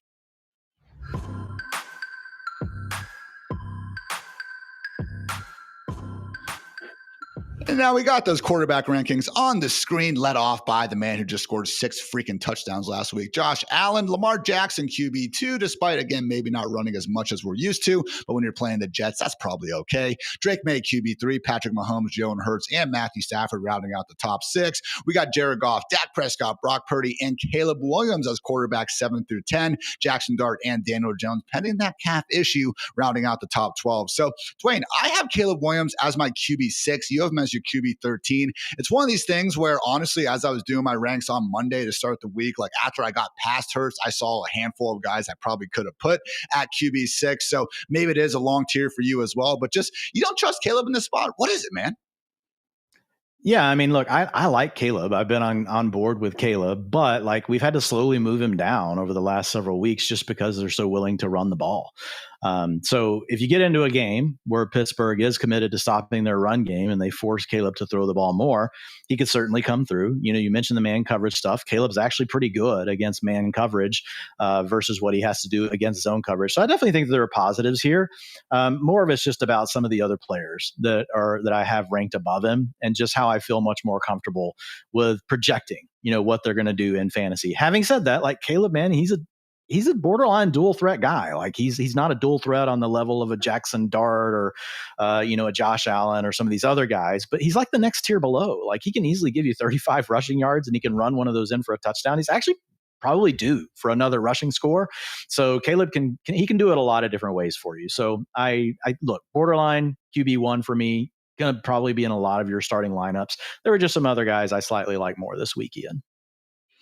It is funny, Dwain. We co-manage this year like around 11 teams together, and we have several that have Drake May and Caleb Williams on it, where like earlier in the year, it was kind of a weekly wrestle with who we want to go. Luckily, Drake May has made that kind of an easier question for us here as the season has wore on. I want to talk about a few injuries first, though. Jackson Dart, as Dwain mentioned, is expecting to be back in the lineup pending any setbacks against the Lions. Dwain's QB10, my QB11. We were getting him up closer to that QB5 range, though, Dwain, before the injury. So this season, despite obviously not starting even close to every game, 33 design runs. That only trails Justin Fields and Jalen Hurts among all quarterbacks when you exclude the kneel down. So, hey, someone we are starting ahead of Daniel Jones, Jacoby Brissett, and Baker Mayfield. But how much did you actually dock Dwain some of his rushing stuff when considering the likelihood that the Giants maybe don't go as hard in the paint there? Yeah, I docked him 5% of his design rushing attempts. I think he's still going to scramble, and those are the plays where the quarterback can remain the safest, right? You just typically have more room between you and the defenders. Where you're really asking for it for your quarterback is once you turn them into a designed runner, right? Because then all the rules that protect the quarterback, they're out the window. Obviously, you have defenders teeing off coming downhill because they see that it's a run. And so I think some of those go away, and it'll probably be a mandate from ownership down through the coaching staff, which is, a temporary head coach and Mike Kafka. So he's probably going to acquiesce. I don't think you're going to be able to take the scramble game away from him. I did project him for, I'm having around 35 rushing yards. He's averaged 45, but I'm just around where Vegas has got as well. So once I looked at where they were, I was like, okay, we're probably good. So taking about 10 yards off of his rushing total. And you losing design run carries does hurt you down inside the 5. Like if they choose to take them away, hopefully they let the ones that he does get still remain inside the 5-yard line, because that's how he's scoring a lot of those rushing touchdowns, which is the big thing, honestly, above everything, not just the yards, it's the rushing touchdowns this guy's getting that's boosting his fantasy ceiling. That's also the reason why he's not in my top 6 this week, because if they take those plays away, and that means the stuff inside the 5, that really hurts his ceiling.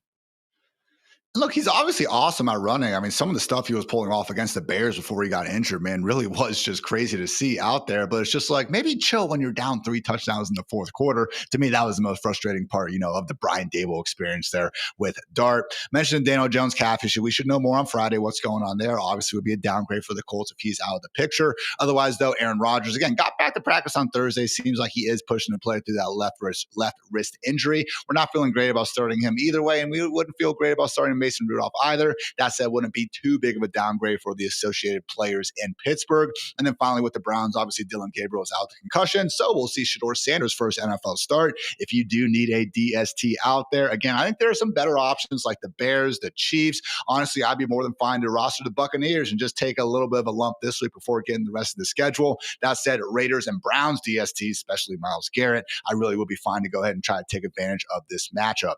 Dwayne, let's get into our riser of the week, and that is the return, I should say, encore of the return from one Brock Purdy. Threw for 3 touchdowns last week. And, just happens to lead the Super Bowl era in yards per attempt and passer rating. So he is quite good. Set up well Monday Night Football against the Panthers as well. So you're QB8, my QB10. And, man, if he just continues to play well, dude, that could be even higher in the fantasy playoffs when you start to look ahead at his schedule.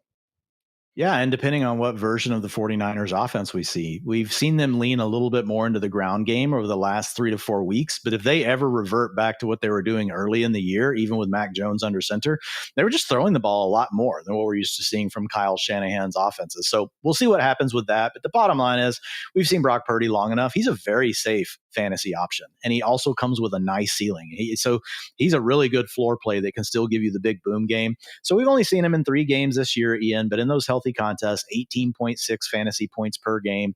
That's in line with his 18.1 from last year. So averaging 262 yards and 2.3 passing touchdowns this season. And it's a thing where inside that 10-yard line, the 49ers, they will throw the ball. They're not running the ball as much down there. Again, in recent weeks, a little bit more. We've seen CMC get an uptick. Brian Robinson getting a little more involved too, per our conversation earlier. He's punching in some scores as well. But 49ers, look, man, 7-point favorites, 27.5 team total. It's one of the best on the slate. Friedman's NFL betting model likes them even more, has them as 8.8 favorites with a 29.2 team total. That's the second highest on the slate in Friedman's model. So I think they're going to score a lot of points. We've just seen Brock do it for long enough. I think Brock Purdy is a very, very good play in fantasy this week. He has a ceiling of 22.3 points with a median of 17.7. I do like that shout out to Friedman having the superior spread in the game model, because I saw us today, man, it just shocked me. Carolina Panthers this year, win is a win is a win. It's very hard to win games in the National Football League. They should be lauded for being 6-5 at this point. Minus 42-point differential, Dwayne. They have a 30-0 victory. That happened against the Falcons, and they are still minus 42 on the season. Just absolutely wild there. But again, kudos to Bryce and company for still finding a way to get 6 wins. Time for some rapid-fire quarterback notes, Dwayne. We got Matthew Stafford going up against the Buccaneers defense that hopefully won't be anywhere near the same sort of challenge that he faced last week against the Seahawks. So you're QB6, my QB9. Again, I think it's a tier of these sort of pocket passers. But yeah, Matthew Stafford certainly, with another good performance here, could be right back in the thick of that top tier of the MVP conversation. Yeah, if you look at my ranks, the first quarterback that does not run that's listed in the ranks is Stafford, and he's QB6. And it's just, I mean, if you look at the Rams, they rank number one as far as their points that come from touchdowns. They don't kick a lot of field goals, 78%. And then if you look at their touchdowns, 77% of those are coming through the air. So that's number one in the NFL. So, man, when I plug Friedman, different Matthew. Friedman in the projection model would work really well because Friedman is also a GOAT. When you look at Matthew Stafford every week, man, like the passing touchdowns and everything that are there, like just right away, I don't even have to touch him. I'm just like, mainly, I'm like, do I move this guy down a little bit? Like, can he keep up this pace that he's on? He's leading the league, man, with 2.7 passing touchdowns per game. Like, that's just absolute insanity. And even last week in a game where they didn't really have that many plays, he didn't have a big yardage total, like still came through with the 2 touchdowns. So number 7 fantasy boost to opposing quarterbacks given up by the Buccaneers, and they've also been worse lately. So I just think there's a lot of things that stack up here for Stafford. And there's the chance, man, that the Bucs with, their backs against the wall and Baker's a baller, like they just come out and force a shootout here. And then that can be a good thing for Stafford. So nice floor from him despite not having that rushing upside, just because of their approach once they get inside the 10-yard line and what Devontae Adams has really unlocked for this offense. Another guy without rushing upside, but is still a top 8 quarterback for us regardless, is Lions QB1 Jared Goff, coming off one of the worst performances of his entire career outdoors, though, in Philly. This week, Dwain, he is very much indoors against the Giants defense that I do not think should be in that same conversation. So there is a lot of talent on that Giants defensive line, but they just haven't been making anything happen with it virtually all season long. Again, a top 8 quarterback for us, seemingly a lock for a nice bounce back performance here. Yeah, Goff looks good this week. Number 1 team total in Friedman's model at 32.2 points. So that obviously helps because that filters down to the touchdowns. I do have a factor in there, guys that looks at how the players have actually performed, because, that matters as well. So, but that's also good for Goff. So both of those things really help him in the projection model this week. If you look at the New York Giants, and if you guys ever read my columns, you'll see that I try to find different ways of saying given away or allowed because I get so bored. I chose the word incentivized. The New York Giants have incentivized the 6th highest fantasy boosts to opposing signal callers this week. So you got the good matchup. You got the huge team total. You got Goff playing really well, even though he's coming off of that bad game against the Eagles, who have a really good defense, guys. They obviously had Goff rattled. I don't think that's going to be an issue here against the Giants this week. So yeah, my QB7 on this week, 22.3 Xfinity best ceiling for Mr. Jared Goff. Stafford, Goff, Dax in that conversation as well in the top 10, but not everyone is so lucky to have those guys, Dwain. So for those, can you be the voice of the voiceless and give us your QB sicko start of the week, Dwain? Yeah, the sicko start this week at quarterback, which is always we've done pretty good on these. And I'll be honest, this one felt like cheating compared to some of the others that have been true sickos. But look, I don't make the rules. Wait, I did make the rules, but they've already been set in stone. It just has to be 50% or less rostered. Jacoby Brissett at 49% in Yahoo leagues. He's only in 32% of starting lineups. In fact, I had someone reach out to me earlier today, like, hey man, this Daniel Jones news, should I just start Jacoby Brissett over Daniel Jones? And I was like, yeah. I'm good with Jacoby Brissett over Daniel Jones having any sort of risk of an injury. But the big thing with Brissett, man, 21.1 fantasy points per game over his 5 starts. That's the QB4 over that span. He's averaging 314 yards passing, 2 touchdowns per game. I hear a lot of noise out there how Jacoby Brissett is due for regression. Duh. When you throw for 314 yards and 2 touchdowns per game, yes, you're due for regression. It doesn't matter what your name is, but I think the bigger takeaway, Ian, is there's a lot of room for regression and still being really good in fantasy football, man. This dude is as hot as it gets. We see it every year. Joe Flacco's done it in the past. These guys get on these heaters, 5, 6, 7, 8 game stretches, and they just keep on keeping on. So I'm going to put a chip on Jacoby Brissett this weekend against the Jaguars, keeping it rolling. Xfinity best ceiling, actually higher than the guys we just named at 24.1 with his median projection at 18.6. This is a short way of the projection model calling me a complete coward for not having Jacoby Brissett in my top 6 quarterbacks, Ian. I mean, I got him QB 15, man. I'm being kind of the wet blanket here among our fantasy life rankers. I'm going to start Joe Burrow over him. I think Baker, Daniel Jones, Dart, I'm not saying that they're like definitively like you need to start these guys ahead of them. I guess I'm giving a little more respect to the Jaguars. They did hold Justin Herbert to only 83 passing yards last week. But then again, man, like go back to that Seahawks game. Like it was ugly. Jacoby back-to-back, fumbles, return for touchdowns. And they just kept letting the dude throw. And as we know, Dwain, garbage time points count the same as, points he scored in the first quarter. Yeah, I have. Look, I've got Purdy, Dak, Dart ahead of him, but I've got him over Daniel Jones, over Caleb Williams, over Baker Mayfield, over Jordan Love, over Sam Darnold. A lot of players that people are probably considering. So don't like put yourself in a pretzel and start this guy over one of the top quarterbacks. But once you kind of get to, there's kind of a long range of guys there, Ian, and they really could come in a jumbled order. I think the big takeaway, he is a borderline QB1, and I don't think you should feel bad about that. Even with where you got him ranked at 15, Ian, like you're essentially calling him a borderline QB1 there. For my Hartitz heater, might as well be a Hartitz curveball this week, Dwain, because I got Geno Smith turning in the week's worst quarterback performance and the Browns DST accordingly being the best of the week. I'm just really starting to get into this Myles Garrett, sack race to 23. Obviously, Michael Strahan, TJ Watt have the NFL record at 22 and a half. Myles Garrett has 10 sacks in his last 3 games, and he is now up to 15 in just 10 games on the season. So it's a situation where he still has the Raiders and the Titans left. I mean, who's to say he's not going to rack up another 3 or 4 this week alone? So I just think it's going to be a miserable experience for a Raiders team that looked like they had no idea what they were doing against, yes, an improved Cowboys front seven, but now we've already seen this Browns front seven ruin days for far better offenses. So not that anyone's getting too excited about Geno Smith, I understand that, but Browns DST guys really do think this could be a great boom spot if you're in the need for that. Enough quarterback talk though, Dwain. Let's get into the last onesie here on the Fantasy Live Show. Let's talk some tight ends.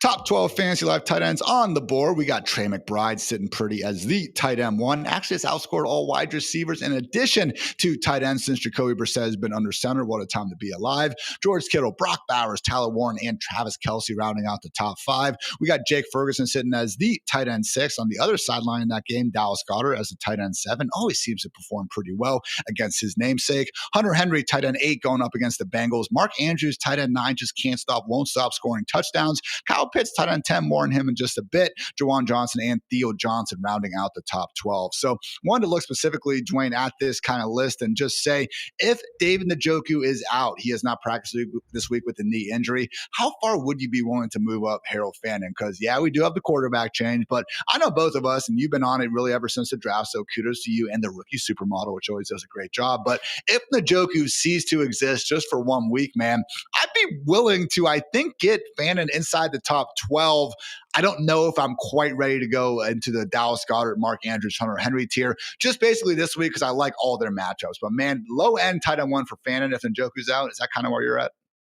Yeah, I mean, with Shadur Sanders, like we don't know what we have. What we saw last week was not good. Dylan Gabriel's been bad, but at least we're like, 170 passing yards. Like we don't even know if Shadur Sanders is going to get to that right now.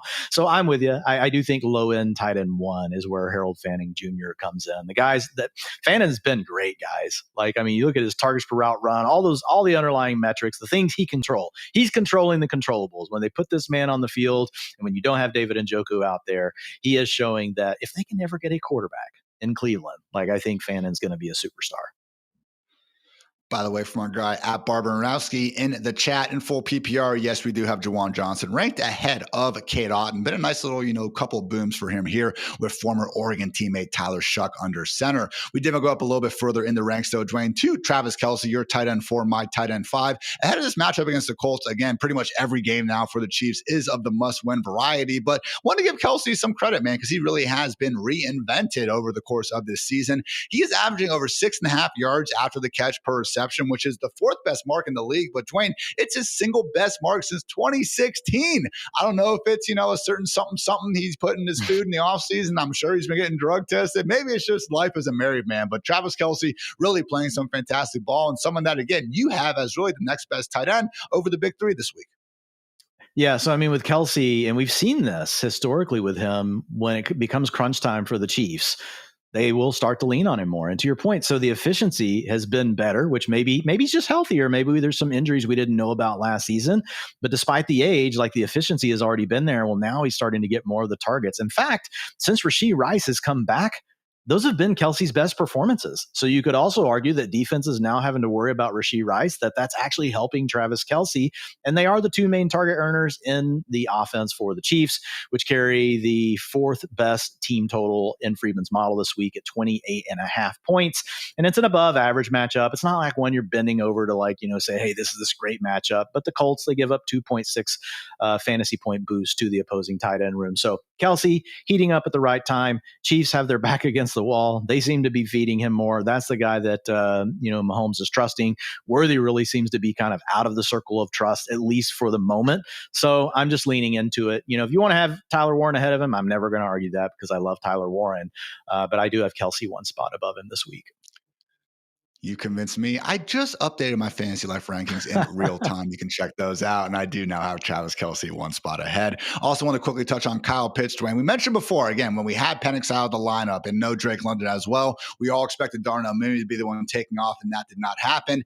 Actually, it was Kyle Pitts. Caught all 9 of his targets for 59 yards with Kirk Cousins under center. So we've almost seen a new role from Pitts this year where he's almost more of this check down option. And he's looked good with his opportunities, but a little bit of erraticness from Michael Penix than anyone other than Drake London. Haven't seen the true booms yet for Kyle Pitts. So maybe this is a situation where when everyone's looking for Darnell Mooney to do something, maybe Kyle Pitts will actually be the beneficiary here.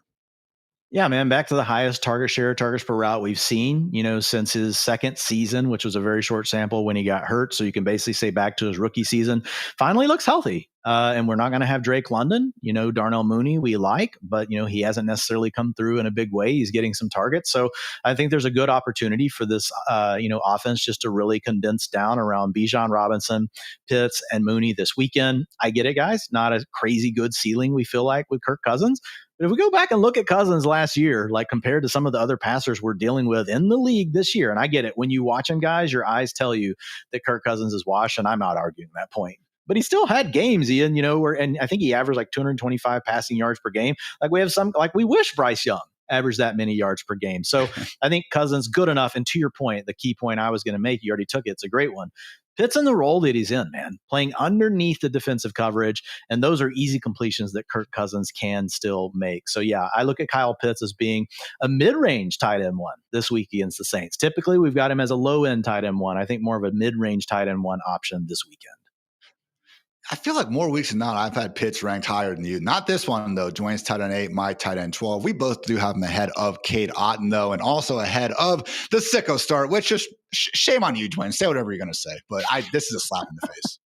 This was literally meant to trigger Ian, guys. I got to the end of this and I was looking at the players that were the most or least rostered and how often they were being started. There wasn't a young player that's really on the upswing that I felt I could use over this player. Typically I can find one of those. And I thought, this is a really triggering point for Ian. The entire Schultz household does not like him. Rumors are that anthrax has made its way to the Hartitz household, and that was from the Dalton Schultz family. We can't confirm or deny. It's an active, ongoing investigation. That's all that we can say about that. But when we look at Dalton Schultz, 11.9 fantasy points, man, over the last 4 games. He's got a 20% target share, and he's really been doing that all year. At this point, I think we just have to say it. He's the number 2 target in Houston behind Nico Collins. Now, Nico Collins is well ahead of him. So it's a drop off from him to Schultz, but Schultz is the guy. They rotate all these other wide receivers so much. And honestly, I wonder if they'd probably be better off just letting some of these guys get the reps and get in sync with the quarterback, but they're choosing that rotation. And maybe that's what's benefiting Schultz. But it's really more like what we saw in his days with the Cowboys. We never thought he was this elite player, but he was just kind of always hanging around, getting 20, 22% target shares. And that's where we're at here. So it was just kind of a layup, to be honest, guys, when I looked at the players that were rostered. Xfinity best projection of 14.2 and a median projection of 9.6.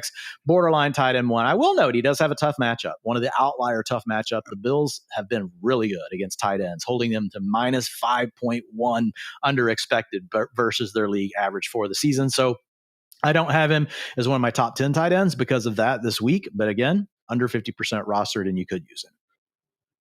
I will say, just because of the nature of tight ends, I almost look at the strength of schedule stuff for them similar to like rushing quarterbacks, where sometimes it's like, well, you played Brock Bowers, you played Trey McBride, so you're giving up a lot of points. If you haven't played those sort of guys, if you haven't faced Lamar Jackson and whatever on the other side, you're not going to see the same level of stuff. So we do have a start sit question from our guy, Matt Kermody, always hanging out with us. Full PPR, Dwain, Dalton Schultz, Mac Hollins, and Greg Dortch, someone who just finished as a top 12 wide receiver. That said, I'm ashamed to admit I looked at my ranks and I do have Dalton Schultz just ahead. So are you also on team Schultz here, Dwain? I am on team Schultz. I will say, like, if I was aiming for a pure ceiling game, though, like I know I'm not playing Hollins if Booty's back, right? Because Hollins has really stepped into the Booty role. Before that sounds gross. It sounds like it's a gross role to be in. That's right. You don't want to be in the Booty role, but a 10% target share in those games with Booty available. So he's out of the picture, in my opinion. I'll say this, Ian, like if you had to pick for a ceiling game, because Mr. No Yak at all, Dalton Schultz, or the human Dortch, I do think if I really needed the upside, I would lean to Dortch with how well Jacoby Brissett's playing. 70% route participation last week. No Marv again this week. Dude, and it's weird with Dortch. Like, they legit give him these wild Dortch carries, like inside the 10-yard line from time to time. I'm not sure why they figured out, like, hey, who's the player, when the field gets – Taysom Hill gets those snaps. I can wrap my mind around that, but Greg Dortch, I don't know whose idea it was. I appreciate it, obviously, as, a longtime fan of our One True Short game. But, yeah, Greg Dortch for the ceiling. You know what? Just give me Greg Dortch. I'm not going to answer a close start-sit question with Dalton Schultz. Give me Dortch. Someone we do have definitively ranked ahead of Dalton Schultz, though, as we close things out here with my hardest heater, Hunter Henry, guys. I think he gets back in the good graces of the fantasy gods, torches the Bengals for 85 yards and 2 touchdowns, because as much as, yes, I just said, some of these tight end strength of schedule stuff can be a little bit iffy. I don't think it is iffy for the Bengals. I think they are atrocious against tight ends, and given that discrepancy between their performance against tight ends and wide receivers, I really do think it is schematically related. So when you do look at this defense, man, absolutely brutal. League high 22.5 PPR points per game allowed to opposing tight ends. The difference between them and the second worst defense, the Jaguars, is the same difference between the Jaguars and the 14th ranked defense. So again, if we have bar charts showing it, it really does go up in a hurry. So Henry has, slowed down after a big start to the season, hasn't surpassed 51 yards in the game since week 3, only has 1 touchdown in his last 7 games, but there's a chance we see Austin Hooper sideline again. And just in general, look, we know Drake May and this offense is going to score a lot of points. I don't think it'll be too much longer until we see Hunter Henry get back in that party. So feeling good about Henry. Dwain, he's your tight end 9. He's my tight end 9. I will say, man, Henry was almost, I was giving him some Dalton Schultz vibes earlier this year, so maybe he can start finishing strong. Yeah, I was surprised. Like, I triggered you with Dalton Schultz, and then you trigger yourself, but you weren't. You weren't triggered by Hunter Henry. But I love the call. A good opportunity to score the touchdown, I think, is the big thing, and I like the bold call for 2. Safe to say I've lived long enough to become a villain, but hopefully we at least score some fantasy points along the way. Guys, that's going to wrap up this edition of the Fantasy Life Show. If you like the show, then please like the show. Also, helps when you hit that subscribe button as well. Best of luck to you, and we'll be back Sunday morning to answer any more start-sit questions you have. So for Dwain, for producer Matt, for producer Kelsey, I'm Ian. Thanks again for tuning in. Until next time, take care, everybody.